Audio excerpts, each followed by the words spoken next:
Тешка година за сточарите, летото сушно, зимото полно со болести за јагнињата. Ваквата ситуација го намали бројот на јагниња кои треба да се продаваат, а дополнително и ниската цена за жива мера ги стави сточарите во мат позиција. Дали да се продава по ниска откупна цена или да се чува некоја јагне е главното прашање за да се опстои и да се продолжи со сточарството. Бајрам Омер вели ситуацијата е лоша, а што понатаму е неизвестно. И лани беше летото многу лошо, беше суша. Неколку овси месини јагније, да ти кажам, од сушите, барем вие знаете. Од млеко си ме загуба, лани и толку немаме количина млеко. И имаше зимото, да ти кажам, после нова година некој како болест нешто за јагнијата, дали од ладното беше, дали од тај и снего беше. Многу јагније пролив пана, многу јагније умре, да ти кажам. Кај мене од 300 овси, 40 јагније му умре така од пролив.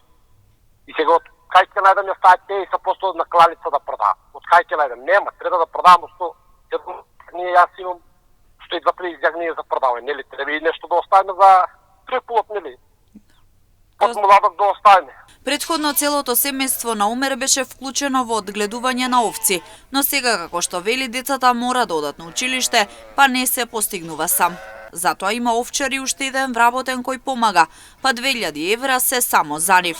Ама пари нема, а работата мора да се заврши. Еден овчар и еден домашар има. Овчара зима 1200 евра, 700 евра зима домашар. Тој 1900 евра пари, а плюс јадење има, а од кај ќе дам тие пари? Мислим земал субвенции, не ништо. Да кажам 5 месеца и више овчарот не е платен.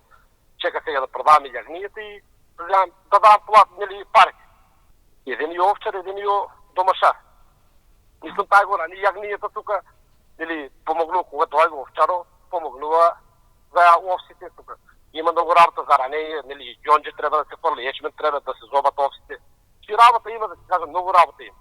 Омер е единствениот сточар во Штипска Лакавица и дециден дека сточарството е тешко. Дополнително и без пари е гранка која полека умира. Ако не се променат работите, ниту ќе има кој да одгледува овци, ниту кој да продава млеко и месо.